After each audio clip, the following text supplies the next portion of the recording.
Hi అండి, అందరికీ welcome back to my channel. ఇదేంటి ఈ అమ్మాయి గాజు చూపిస్తుంది అని అనుకుంటున్నారా? బ్యాంగిల్ చూపిస్తుంది అనుకుంటున్నారా?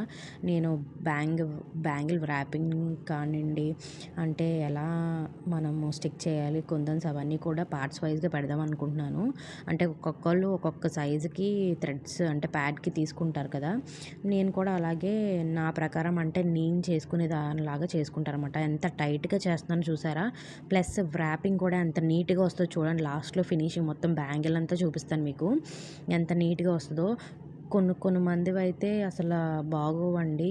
నేను చూసాను చాలామంది వీడియోస్లో కూడా ఒక్కొక్క చోట లావుగా ఒక్కొక్క చోట సన్నగా అలా వస్తుంది అన్నమాట. మొత్తం ఈవెన్గా ఎక్కడా కూడా చాలా తక్కువ మంది అలా చేసేది. నాది బాగుంది కాబట్టి నాకు బల్క్ ఆర్డర్స్ అలా వస్తున్నాయి అనమాట నాన్ స్టాప్గా. ఒక బల్క్ ఆర్డర్ అవ్వంగానే వెంటనే మళ్ళీ ఒక 2 days గ్యాప్ అంతే, వెంటనే ఇస్తూనే ఉంటారు. ఎందుకంటే మన వర్క్ నచ్చింది కాబట్టి. మీకు ఎవరికైనా బల్క్ ఆర్డర్స్ కావాలి, రీజనబుల్ ప్రైజెస్లో కావాలి అని అంటే కనుక నన్ను కాంటాక్ట్ అవ్వండి. మీకు చాలా రీజనబుల్ కాస్ట్లో ఇస్తాను అనమాట హోల్సేల్కి. Please do support for more videos అండి. Thank you for watching.